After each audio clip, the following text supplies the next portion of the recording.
저녁에는 복음 노트를 위한 베드로 전후서 개관, 베드로 전후서가 어떤 책인지 좀 더 자세히 배우도록 하겠습니다. 첫 번째, 저자와 수신자입니다.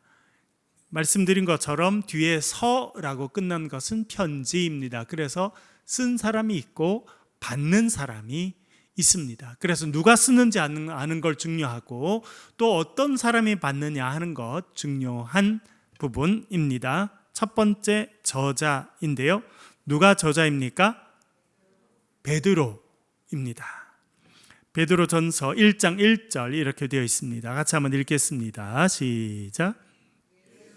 그리스도의 사도 베드로는 본도, 갈라디아, 갑바도기아와 아시아와 비두니아에 흩어진 나그네. 아멘.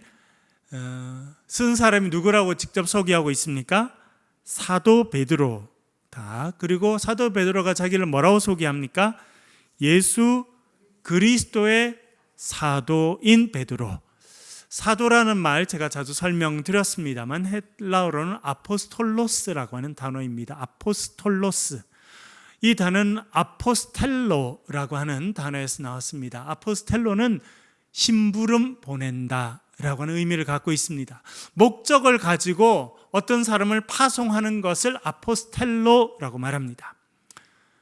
제가 어릴 때 집에서 농사를 지었는데 여러분 지금은 이제 한여름이 돼서 농사 나는 게 좀 적습니다만 봄이 지나서 막 이제 여름이 될 때 가지도 나고 열리는 게 많지 않습니까? 그러면 꼭 저희들이 어머님이 그걸 따서 까만 봉지에 넣어서 제가 시골에 있던 그 교회에 그때는 전도사님이셨는데요. 나중에 이제 목사 안수를 받으셨는데 전사님 집에 갖다 드리라.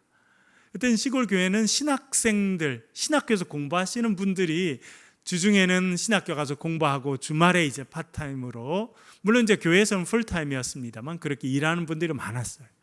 그러면 저희 어머님이 이렇게 수확한 걸 꼭 담아서 갖다 드리라고. 그러면 제가 이렇게 갖다 드리곤 했습니다. 그렇게 저희 집에서 그 교회까지 한 10몇 분 걸어가야 되는데 그것도 헬라말로 말하면 아포스텔로, 특별한 목적을 갖고 저를 보내는 겁니다. 그 정도가 아니라 우리나라가 미국에 또 중국에 러시아에 대사를 파견하는 것도 아포스텔로입니다. 특별한 목적을 갖고 보내는 것, 그것을 아포스텔로라고 말하는데 그 단어에서 아포스톨로스라는 단어가 나왔습니다. 사도라고 하는 단어입니다. 사도는 보내심을 받은 사람입니다. 그래서 사도는 자기 원하는 대로 살 수가 없습니다. 자기가 원하는 것을 말할 수가 없고 나를 보내신 이의 말씀을 전해야 돼요. 나를 보내신 이의 뜻을 전달해야 되는 사람이 사도입니다. 그래서 사도 바울도 나는 예수 그리스도의 종이다, 예수 그리스도의 사도다 그렇게 말했는데 오늘 본문에도 보면 베드로가 나는 예수 그리스도의 사도다. 그러니까 나를 보내시는 예수 그리스도고 내가 전달하는 것은 예수 그리스도의 말씀이다 라고 하는 것이 이 사도라고 하는 단어에 들어가 있습니다. 여러분들은 누구의 종으로 누구의 사도로 살아가고 계십니까? 예수 그리스도의 종으로 예수 그리스도의 사도로 살아가시는 인생이 될 수 있기를 주의 이름으로 간절히 축원합니다. 그렇게 베드로 전서를 써서 보내는 사람이 사도 베드로라 그렇게 되어 있는데 많은 분들은 사도 베드로가 이 정도의 글을 쓸 수 있었을까라고 하는 의문을 제기하는 분들도 많이 있습니다. 우리가 잘 아는 대로 사도 베드로 어디서 태어나서 성장했습니까? 갈릴리죠. 갈릴리 중에서도 어디입니까? 바닷가요. 갈릴리 다 바닷가거든요. 이렇게요. 갈릴리도 여러 종류가 있어요. 이렇게 여러 동네가 있거든요, 여러분. 갈릴리 중에서도 어느 동네 출신일까요? 베세다 들녘에서 빌립도 베세다 출신, 베드로도 베세다 출신. 예수님께서 나중에 백성들을 모아놓고 오병이어의 기적을 일으키셨던, 베풀어 주셨던, 그리고 하나님 말씀을 전하셨던 그곳이 벳세다라는 곳이고 갈릴리 북쪽입니다. 갈릴리도 동쪽도 있고 거라사 지방, 여러분 아시죠? 이렇게 귀신에 붙잡힌 사람이 나중에 귀신이 이제 그 사람에게 나아가서 2,000마리나 되는 이런 그 돼지가 빠져 죽은 곳은 갈릴리 또 동쪽이에요. 예수님이 성장하신 나사렛은 갈릴리 서쪽입니다. 그런데 이 갈릴리 북쪽이 가버나움이라는 큰 도시가 있고 그 옆에 넓은 이제 시골 마을이 있는데 그곳이 벳세다입니다. 이 베드로는 벳세다 출신이에요. 대학은 어디 나왔습니까? 안 나왔어요. 고등학교는요? 안 나왔어요. 초등학교는요? 안 나왔어요. 유치원은요? 안 나왔어요. 한 번도 학교 근처에 가본 적이 없다고 생각됩니다. 그것은 그 당시 대부분의 사람들이 그랬습니다.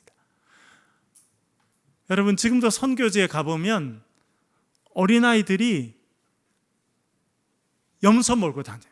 에티오피아에 가보니까 아주 어린애들이 염소 몰고 다니고, 그거 뭐 하느냐? 물 뜨러 다니고, 나무 싣고 다니고. 학교 언제 갑니까? 안 갑니다. 부모님들도 교육을 한 번도 받은 적도 없고, 자식들 학교 보내고 싶은데 뭐 학교가 제대로 없을 뿐만 아니라 그냥 일하는 게 좋으니까 너 집에서 일해라. 그래서 지금도 학교에 못 다니는 사람이 너무 많아요. 아프가니스탄이라는 나라가 무슬림화 되었습니다. 거기서 이제 뭐 알카에다 이런 아주 테러리스트들이 많이 이제 성장하고 하니까 미군들이 가서 그 땅을 정복해서 다 이렇게 다 붙잡고, 근데 뭐 전쟁이 끝나지가 않습니다. 10여 년 동안.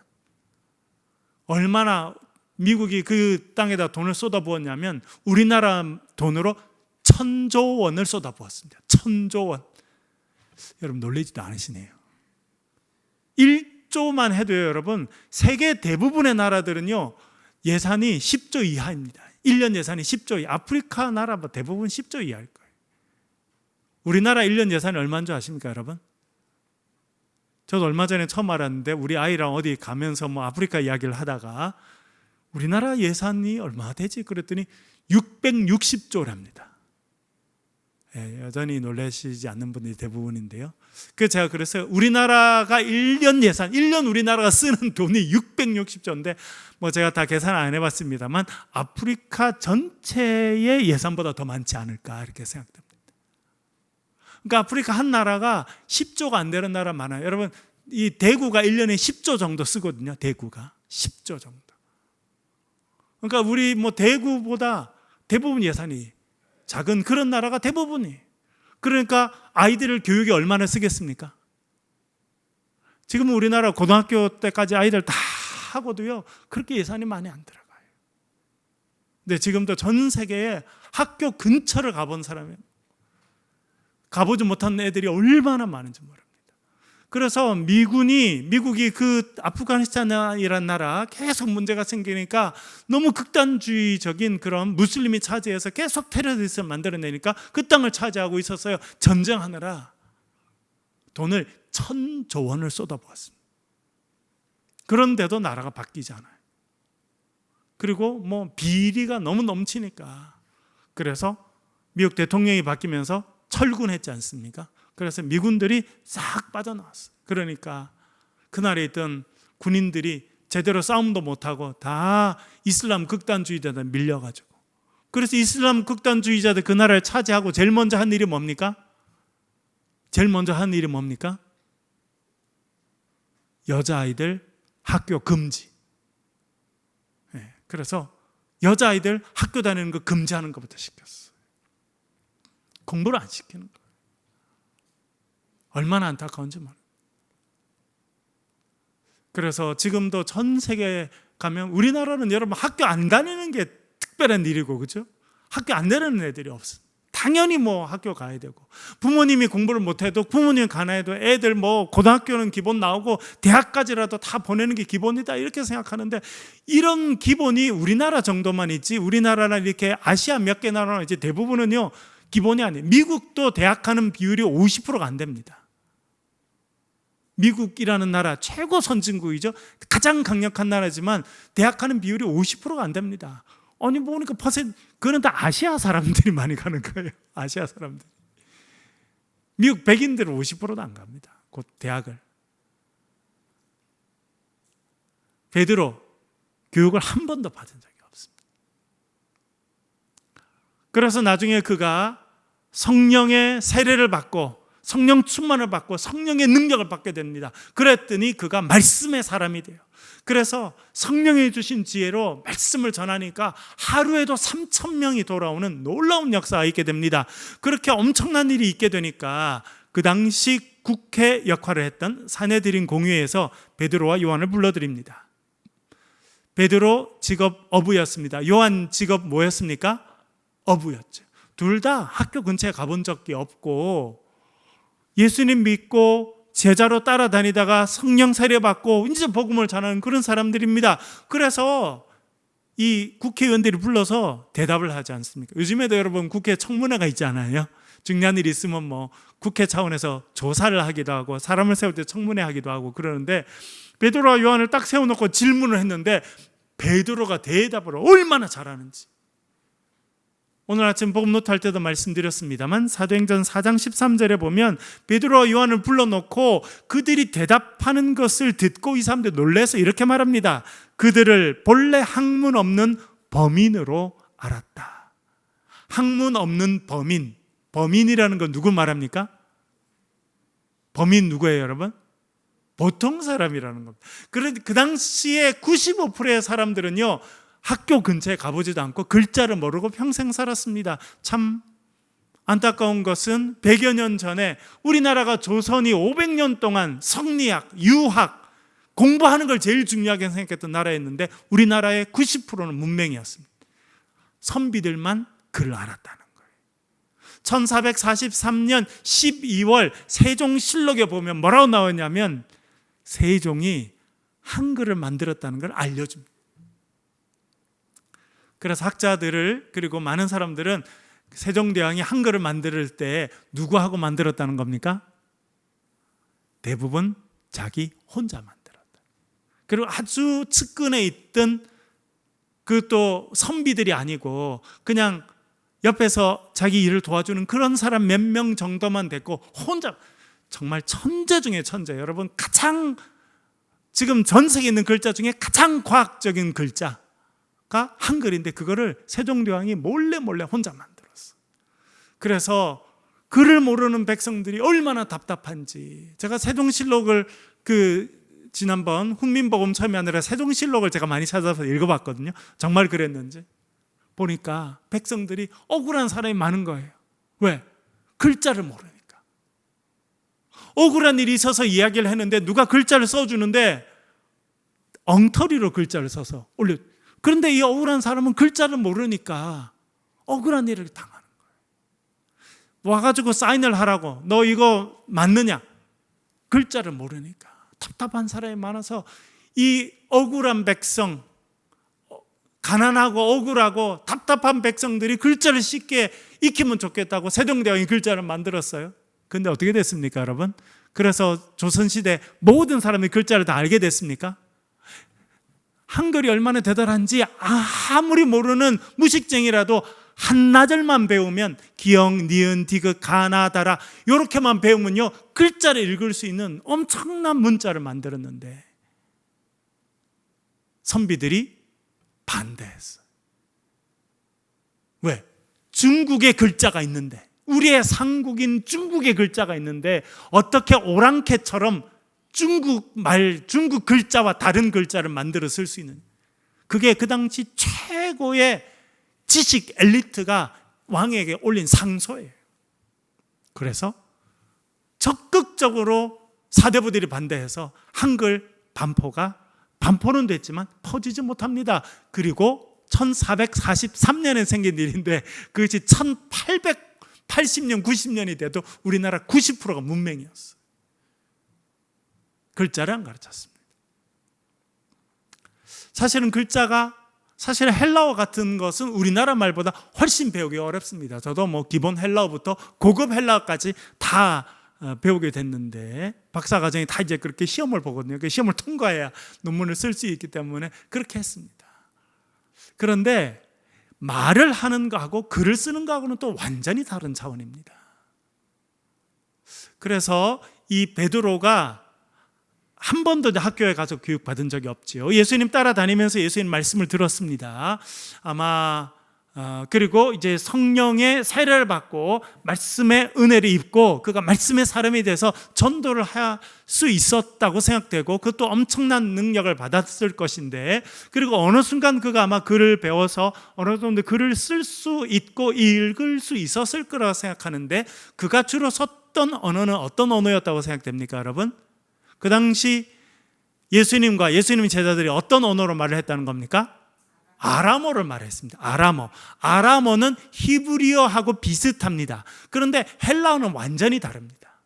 그런데 이 베드로 전서, 베드로 후서, 특별히 베드로 전서에 보면 구약 성경을 많이 인용합니다. 이사야서도 인용하고 시편도 인용하고 성경을 많이 인용하거든요. 꽃은 마르고 풀은 시들지만 하나님 말씀은 영원한다. 하나님 말씀은 영영하다. 이 이사야 40장의 유명한 구절도 인용합니다. 그런데 딱 인용한 걸 보니까 이 인용이 히브리어를 인용한 게 아니라 헬라어를 인용했다는 것을 알게 됩니다. 그러니까 벌써 이 베드로 전서를 쓴 사람은 구약 성경을 헬라어로 줄줄이 다 알고 어느 정도 암송하고 있었다는 것을 알게 됩니다. 그리고 베드로 전서 후서를 보면, 특별히 전서를 보면 아주 수려한 단어들, 어려운 단어들, 표현들도 많이 나옵니다. 그래서 그런 것을 베드로가 다 쓸 수 있었을까라고 하는 의문을 갖게 됐습니다. 그래서 여러 가지 의견들이 나오게 됩니다만, 제가 오늘 아침에도 말씀드린 것은 베드로전서 5장 12절에 보면 이런 표현이 나옵니다. 읽어볼게요. 베드로전서 5장 12절 전반절입니다. 같이 읽겠습니다. 시작. 내가 신실한 형제로 아는 실로아노로 말미암아 너에게 간단히 써서 권하고 이것이 하나님의 참된 은혜임을 증언하노니 너희는 이 은혜에 굳게 서라. 아멘. 여기에 보면 실로아노가 나오죠. 실로아노는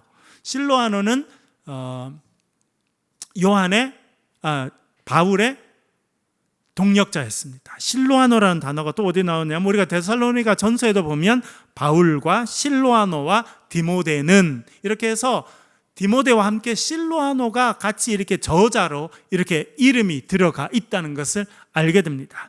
그리고 실제로 이 실로아노는 사도행전에 나오는 사도 바울의 선교 동력자였던 실라였다, 이렇게 생각됩니다. 사도행전 15장 22절, 이제 실라라는 사람이 처음으로 등장하는 곳인데요.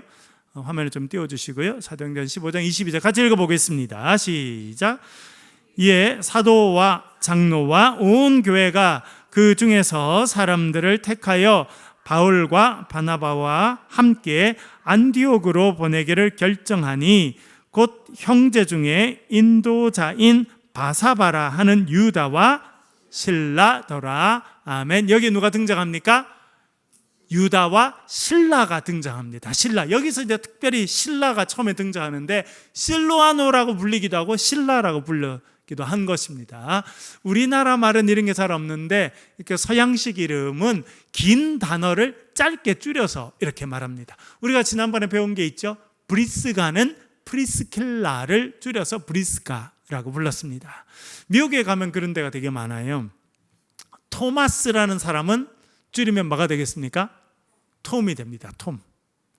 그리고 빌 클린턴 들어보셨죠, 여러분? 미국 대통령 중에 빌 클린턴, B-I-L-L. 빌은 사실은 긴 이름은 윌리엄입니다.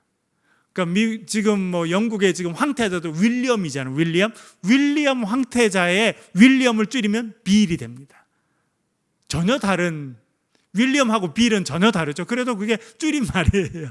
저처럼 실루아노나 실라도 마찬가지입니다. 그래서 실라라고 하는 사람이 나오게 되는데, 이 사도행전 15장은 예루살렘에서 큰 공의회 회의가 있었습니다. 그래서 이방인들에게 복음을 전하는 것에 관련된 중요한 결정을 하게 되는데, 그 결정을 한 후에 안디옥 교회에 2명의 대표단을 파견하는데, 이 예루살렘 교회에서 선택된 2명의 대표 중에 1명이 실라였습니다. 그리고 예루살렘은 아람어를 사용했지만 안디옥 지역은 어떤 언어를 사용했겠습니까? 헬라어를 사용했어요. 그래서 이 유다와 실라를 대표자로 파견했다라고 하는 것은 그들이 헬라어를 할 수 있었다라고 하는 그런 증거가 될 수 있겠습니다. 그리고 나중에 첫 번째 선교 여행은 사도 바울이 누구와 떠납니까? 바나바와 떠나죠. 그러나 밤빌리아에서 누가 돌아옵니까? 마가가 돌아오죠. 그래서 두 번째 이 선교 여행을 떠날 때 이 바나바는 자기의 조카인 마가를 데리고 가자 그러니까 바울은 안 된다 그럽니다. 그래서 두 사람이 싸우고 헤어집니다. 그 바울이 자기의 선교 동력자로 이제 지중해 연안 전체를 다니면서 다 헬라어를 쓰는 곳인데, 그 길을 다니면서 복음을 전할 자기의 파트너로 누구를 선택합니까? 실라를 선택합니다. 첫 번째 파트너였던 바나바, 어느 지역 출신이었다고 말씀드렸습니까? 고향이 어디라는 겁니까? 구브로 섬이었습니다. 구브로 섬. 그래서 바나바도 어릴 때부터 헬라어 교육을 받고 살았다고 생각됩니다. 물론 대대로 레위 집안이었기 때문에 그 당시 유대인들이 사용하던 아람어 교육을 받았겠습니다만 헬라어도 자유자재로 사용할 수 있었던 사람이 바나바였습니다. 그래서 바나바는 나중에 안디옥 교회 담임 목사 역할을 오래 하지 않습니까? 그것을 유추해서 보면 사도 바울이 이 실라라고 하는 사람을 선택했던 것은 그가 헬라 문화에도 익숙하고, 물론 그는 예루살렘에 살았습니다만 교육을 많이 받고 헬라어도 잘하고 헬라 문화도 잘 아는 사람이었기 때문에 자기의 선교 동력자로 선택했다, 이렇게 이해해 볼 수 있겠습니다. 그래서 여기에 나오는 이제 실로아노죠. 그래서 아까 봤던 베드로 전서 5장 12절에 보면 내가 신실한 형제로 아는 실로아노로 말미암아 너희에게 간단히 써서 권하고, 그러니까 내가 이 글을 쓸 때, 그래서 사실은 이걸 어떻게 번역할 수 있느냐면 실루아노를 통해서 너희에게 글을 써서 보내니, 이렇게 해석할 수 있겠습니다. 그러니까 베드로는 자기도 말은 또 잘할 수 있었다고 생각되지만 아주 이렇게 논리정연하게 아주 고급스러운 단어를 쓰가면서 이렇게 편지를 쓰긴 어려웠기 때문에 그렇게 헬라어를 잘 알고 교육을 많이 받은 실로아노라고 하는 사람과 함께 서서 자기가 말을 해주면, 뭐 예를 들어 베드로가 이렇게 쭉 이야기하면 실로아노가 베드로 그 표현도 좋은데 혹시 이 표현으로 쓰면 좀 더 좋지 않을까요? 뭐 이런 과정을 거쳐서 편지를 썼지 않았을까, 그렇게 생각됩니다.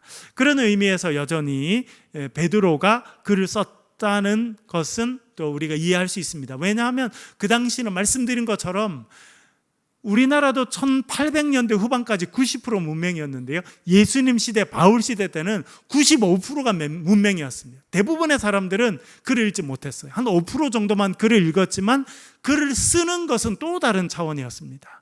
그래서 정말 1, 2%에 속하는 사람 정도만 전문적으로 글을 썼다고 생각되는데, 그렇기 때문에 그 당시 많은 사람들은 이렇게 전문적으로 글을 쓰는 사람을 데리고 와서 편지를 쓰는 경우는 일반적인 경우였습니다.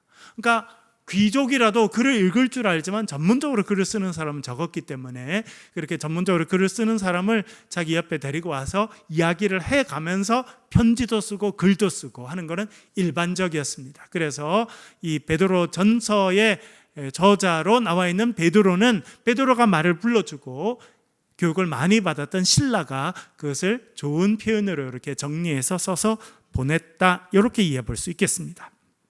두 번째, 수신자입니다. 수신자는 택하심을 받은 자이고 흩어진 나그네라, 그런 표현이 쓰입니다. 베드로 전서 1장 1절과 2절 같이 한번 읽겠습니다. 시작. 예수 그리스도의 사도 베드로는 본도, 갈라디아, 갑바도기아, 아시아와 비두니아와 흩어진 나그네 곧 하나님 성령이 거룩하게 하심으로 순종함과 예수 그리스도의 피 뿌림을 얻기 위하여 택하심을 받은 자들에게 편지하노니 은혜와 평강이 너희에게 더욱 많을지어다. 아멘. 두 가지 표현이 나옵니다. 1절 제일 마지막에는 흩어진 나그네라고 하는 표현이 나옵니다. 나그네라고 표현했어요. 그것도 흩어진 나그네다. 2절 가운데 보면 택하심을 받은 자들이라고 나옵니다. 그러니까 이 편지를 받은 사람은 택하심을 받은 자들이라는 겁니다. 예수 그리스도를 통해서 하나님의 택하심을 받은 자들이고, 특별히 이 사람들을 뭐라 부르냐면 흩어진 나그네다. 그림을 하나 보여드릴게요, 여러분. 여기 지금 보시면 여기 이제 오른쪽 제일 밑에 보면 예루살렘이 보이시죠? 그리고 지금 가운데 사각형 쳐져 있는 데가 지금의 튀르키예 지역입니다. 튀르키예 지역의 가운데 보면 굵은 글자로 써 있는 거 보이시죠? 제일 마지막에 보면 갈라디아, 그 위에 보면 비두니아, 오른쪽에 본도, 밑에 갑바도기아, 그리고 왼쪽으로 가면 아시아, 소아시아 써 있는 거 보이시죠? 여기 있는 교회라는 겁니다. 여기에. 그러니까 지금의 튀르키예 지역에 흩어져 있는 갈라디아, 갑바도기아, 비두니아, 본도, 아시아, 이렇게 흩어져 있는 요 엄청나게 넓은 지역입니다. 우리나라에 우리나라 10배 이상 넓은 그런 지역에 흩어져 있는 사람들에게 보낸 편지다. 그렇게 말해주고 있습니다. 내려주시고요. 재밌는 거는 흩어진 나그네라는 표현입니다. 제가 헬라어를 찾아봤더니 흩어진이라고 번역된 단어는 디아스포라입니다. 여러분 디아스포라 들어보셨습니까? 디아스포라 언제 쓰는 단어입니까? 해외에 흩어져 있는 사람들을 디아스포라라고 합니다. 사실은 유대인들을 가리키는 단어였어요. 그러나 지금은 일반적으로 쓰여서 저도 미국에 10년 살았는데 미국에 흩어져 있는 한인들을 한국인 디아스포라라고 말합니다. 그러니까 디아스포라라는 말은 자기가 태어난 땅에 살지 못하고 조상들이 살았던 땅에 있지 못하고 본토에 살지 못하고 본토 외에 딴 지역에 흩어진 사람들을 다 디아스포라라고 말합니다. 그러니까 이스라엘 백성들은 사실은 팔레스타인 땅이 있어야 되는데 지금 편지 보낸 사람들은 지금의 튀르키예 땅, 갑바도기아, 본도, 갈라디아 이런 데 지금 흩어져 있지요. 그 사람들을 말합니다. 또 나그네라는 단어를 쓰고 있는데요. 나그네라는 단어는 나중에 또 나오는 중요한 단어입니다. 어떤 뜻이냐면 파레피데모스인데요. 제가 찾아보니까 파레피데모스 무슨 뜻이냐면 파레피데모스 여기서 필그림이라는 단어가 나옵니다. 필그림. 여러분 나는 순례자 할 때 순례자가 영어로 필그림이죠. 필그림. 철로 역정도 필그림 이야기입니다. 필그림 이야기. 철로 역정의 주인공은 크리스찬이죠. 크리스찬이 멸망하는 도시에서 떠나서 어디로 갑니까? 영원한 본성, 천국을 이루는 그 긴 여정이 철로 역정이라는 소설의 내용입니다.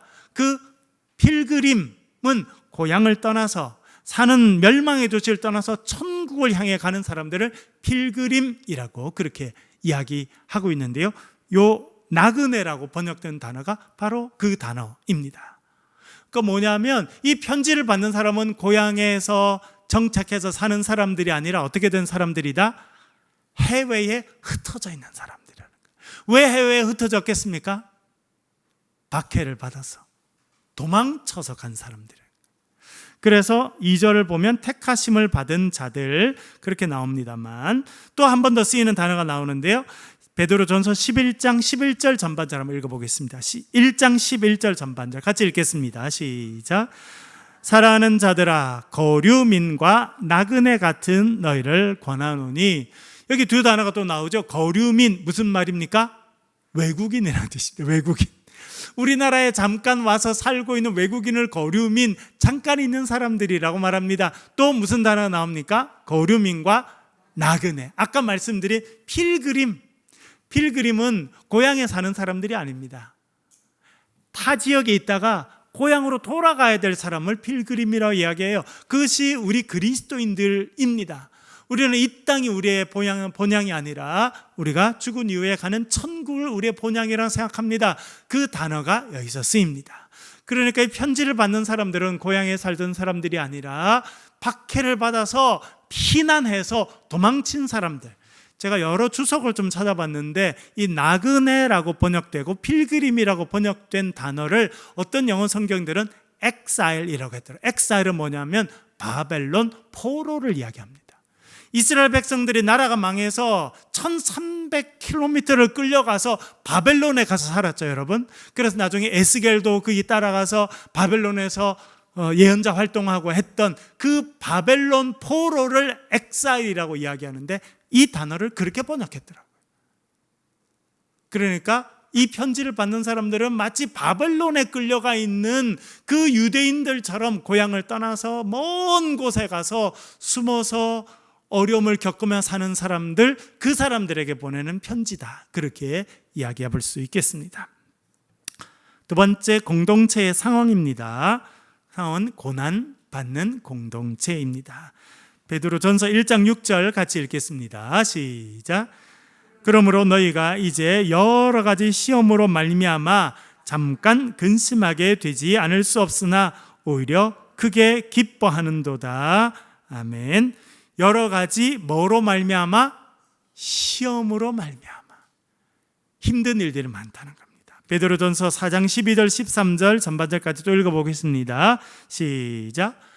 사랑하는 자들아, 너희를 연단하려고 오는 불시험을 이상한 일 당하는 것 같이 이상히 여기지 말고 오히려 너희가 그리스도의 고난에 참여하는 것으로 즐거워하라. 아멘. 어떤 단어가 나옵니까? 불시험이 나옵니다. 불시험. 우리가 그냥 당하는 시험이 아니라 정말 고통스럽고 힘들 때 어려움을 겪는 것을 불시험이라고 말하는데, 너희들을 연단하려고 하는 불시험을 이상한 것을 여기지 말라. 그러니까 이 편지를 받는 지금의 튀르키예 지역 북중북부에 있던 그 사람들은 불시험과 같은 어려움을 겪고 있었다는 것입니다.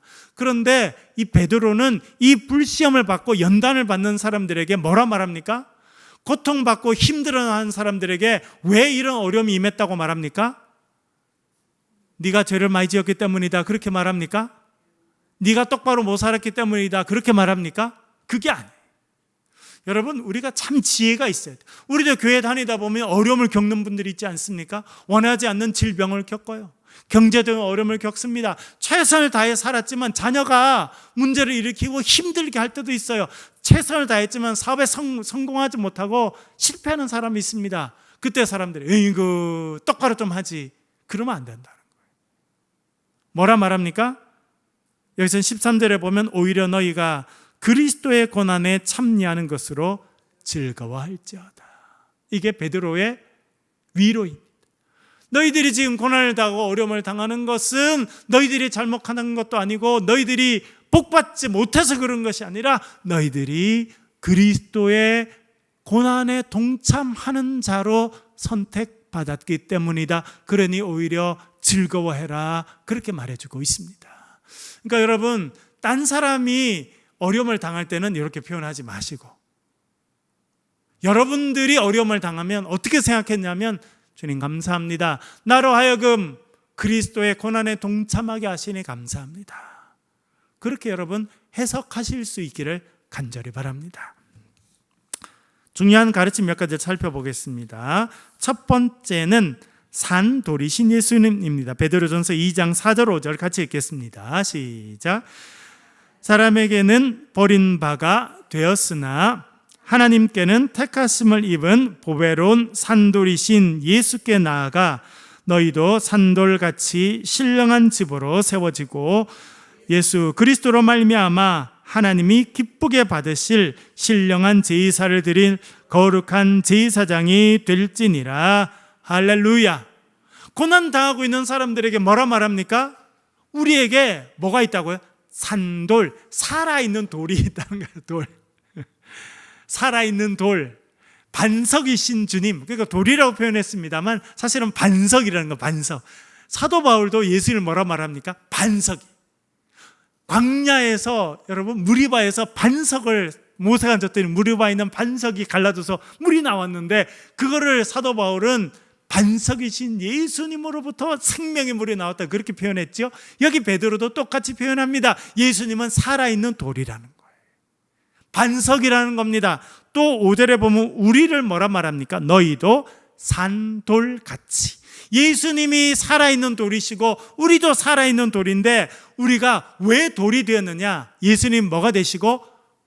모퉁이 돌이 되시고 기초석이 되시고, 우리는 그 기초석 위에 세워진 돌과 같이 세워져서 결국 뭐가 된다는 겁니까? 하나님이 거주하실 거룩한 성전이 되어가는 자들이라. 참 놀라운 해석이죠, 여러분.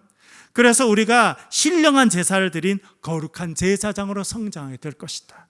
근데 이 내용은 사실 우리가 에베소서에서 이미 살펴보았던 내용이고, 비슷한 내용이 에베소서 나옵니다. 에베소서 2장 20절 21절 같이 한번 읽어보겠습니다. 같이 읽겠습니다. 시작. 너희는 사도들과 선지자들의 터 위에 세우심을 입은지라. 그리스도 예수께서 친히 모퉁이 돌이 되셨느니라. 그의 안에서 건물마다 서로 연결하여 주 안에서 성전이 되어가고. 아멘. 여기서 예수님을 뭐라 말합니까? 모퉁이 돌이라. 예수님은 모퉁이 돌이 되셨어요. 기초석이 되셨습니다. 우리는 그 기초석 위에 세워지는 벽돌과 같아요. 그 위에 세워지는 돌과 같습니다. 그 돌이 하나 둘이 세워져서 결국 서로 연결되어서 뭐가 된다는 겁니까? 주님께서 거하실 성전이 되어간다. 얼마나 놀라운 고백인지. 하나님께서 저와 여러분을 성전의 모퉁이 돌 위에 세워진 아름답고 소중한 돌로 세워주셔서 저와 여러분을 통해서 하나님의 성전을 세우기를 원하신다, 그렇게 말씀하고 있는 것입니다. 그래서 두 번째, 택하신 족속의 왕같은 제사장이다, 그런 결론이 이르게 됩니다. 우리가 그렇게 하나하나씩 연결돼서 모퉁이 돌 위에 세워져서 성전이 되어지고 결국 우리가 하나님의 제사장이 된다 말씀합니다. 베드로전서 2장 9절 읽겠습니다. 시작.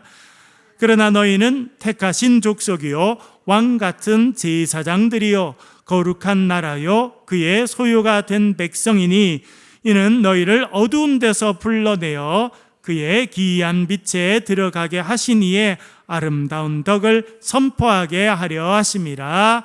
아멘. 우리가 누구라고 말합니까? 택하신 족속. 하나님께서 만세 전에 저와 여러분을 하나님의 자녀로 선택해 주신 줄로 믿습니다. 그게 은혜. 선택하셔서 뭐가 되게 하셨습니까? 왕 같은 제사장이 되게 하셨다. 하나님 앞에 나아가서 제사를 드리는 제사장이 되게 하셨다. 거룩한 나라가 되게 하시고 하나님의 소유된 백성이 되었다. 여러분, 저와 여러분은 이 세상에 살고 있지만 누구 소유된 백성이라는 겁니까? 하나님 나라의 백성이라는 거예요. 그래서 하나님의 아름다운 덕을 선포하고 선전하고 이 세상에 간증하고 살아가는 사람으로 부르셨다 말씀합니다. 그렇게 우리가 왕같은 제사장 거룩한 나라 부름받았으니 어떻게 살아야 합니까? 마음의 허리띠를 동여매고 살아라 말합니다. 베드로전서 1장 13절 읽겠습니다. 시작. 그러므로 너희 마음의 허리를 동이고 근신하여 예수 그리스도께서 나타나실 때에 너희에게 가져다 주실 은혜를 온전히 바랄지어다. 아멘. 오늘 아침 복음 노트 할 때 이 부분을 묵상하면서 말씀드렸습니다만, 마음에 뭘 동이고요?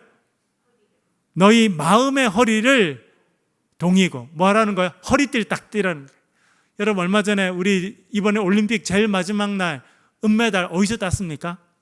역도에서 땄죠? 보셨죠? 등치 이렇게 큰 아가씨가 나와서 이렇게 탁탁 이렇게 해서 이렇게 드는데, 그 전에 이렇게 손에서 송진가루 딱 붙이고 뭐 하던가요? 허리띠를 딱 졸라매죠. 그래야 힘이 딱 들어가서 그걸 할 수 있다는 거예요. 이게 들고 나면 허리띠를 또 풀어요. 근데 허리띠를 딱 졸라맬 때는 언제 졸라맨다는 거예요? 힘써야 될 때, 집중해야 될 때, 하나님 일을 감당해야 될 때 허리띠를 딱 졸라매야 된다는 거예요. 그렇게 하고 살아가라는 겁니다. 4장 7절 읽어보겠습니다. 이걸 좀 풀어서 이렇게 말합니다. 4장 7절 읽어보겠습니다. 시작. 만물의 마지막이 가까이 왔으니 그러므로 너희는 정신을 차리고 근신하여 기도하라. 아멘. 마음의 허리띠를 묶는다는 건 무슨 뜻인 것입니까? 정신 차리고 근신하고 딴 데 쳐다보지 말고 집중하라는 거예요. 또 이 표현이 또 나옵니다. 5장 3절 전반절 읽어보겠습니다. 시작. 젊은 자들아 이와 같이 장로들에게 순종하고 다 겸손으로 허리를 동이라. 아멘. 마음의 허리띠를 띠는데 허리띠가 무슨 띠라는 거예요? 교만의 허리띠가 아니라 겸손의 허리띠를 메고 서로가 서로 앞에 겸손하게 살아가라. 그러나 예수 그리스도를 바라보고 집중하며 살아가라 말씀하고 있습니다. 그렇게 허리띠를 동이고 정신 차리고 뭐 해야 되느냐? 소망 가운데 기다리라 말씀합니다. 베드로후서 3장 8절 9절 읽겠습니다. 시작. 사랑하는 자들아 주께는 하루가 천년 같고 천년이 하루 같다는 이 한 가지를 잊지 말라. 주의 약속은 어떤 이들이 더디다고 생각하는 것 같이 더딘 것이 아니라 오직 주께서는 너희를 대하여 오래 참으사 아무도 멸망하지 아니하고 다 회개하기에 이르기를 원하시느니라. 아멘. 베드로후서에 보면 어떤 사람이 봐라 예수님 오신다 그래도 안 오지 않냐, 예수님 가르친 거 진짜냐 이러면서 마음을 흔드는 사람들이 있었다는 거예요. 봐라 예수님 승천하실 때도 너희들이 본 것처럼 내가 올 거다 근데 아직도 안 오시고 예수님 언제 오시냐, 그런 사람이 있었다는 거예요. 여러분 초대교회나 지금이나 우리 믿음을 흔들어 놓는 사람은 많아요. 교회 안에도 있어요 심지어. 그런데 베드로가 뭐라 말합니까? 예수님의 구절에 보면 예수님의 약속은 어떤 이들이 더디다고 생각하는 것처럼 더딘 것이 아니라 예수님께서 천천히 오시는 이유는 오래 참으셔서 모든 사람들이 회개하고 구원에 이르도록 시간을 주신 것이다, 그렇게 말해주고 있습니다. 그러면서 이런 유명한 표현이 나오죠. 주께는 하루가 천년 같고 천년이 하루 같다. 예전에 교회 다니던 어떤 아이가 이 말씀을 배우고 은혜 받았어요. 그래서 기도했다는 거잖아요. 주님께는 하루가 천년 같고 천년이 하루 같으시다면서요. 100원이 100억 같고 100억이 100원 같으시죠. 그러니까 저한테 100원만 주세요 이렇게 기도했다는 거예요. 그랬더니 응답이 금방 왔대요. 뭐라 그러는 줄 알아요? 하루만 기다려라. 네, 다섯 번째, 새하늘과 새 땅을 바라보며 살아가라. 소망 가운데 살면서 새하늘과 새 땅을 소망하며 살아가라, 그렇게 말씀합니다. 베드로후서 3장 12절 13절 같이 읽겠습니다. 시작. 하나님의 날이 임하기를 바라보고 간절히 사모하라.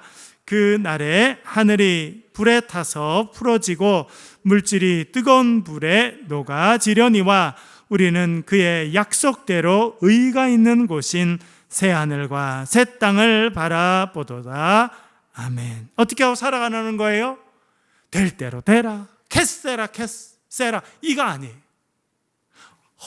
마음의 허리띠를 딱 동여매고 그리고 정신을 바짝 차린 다음에 뭐 하라는 겁니까? 하나님의 날이 임하기를 바라보고 간절히 사모하라. 그래서 초대 교인들, 여러분 계시록 제일 마지막에 보면 예배 때마다 뭐라고 소리쳤다는 거예요? 마라나타, 주여 어서 오시옵소서. 고난의 때를 지나가는 교인들, 교회 나오는 것도 힘들어요. 예배 드리는 것도 힘듭니다. 여러분 로마에 가보세요. 카타콤이라는 데가 있습니다. 저도 가보고 너무너무 놀랐어요. 로마에 엄청난 박해가 있을 때 기독교인들이 어디 가서 살았느냐?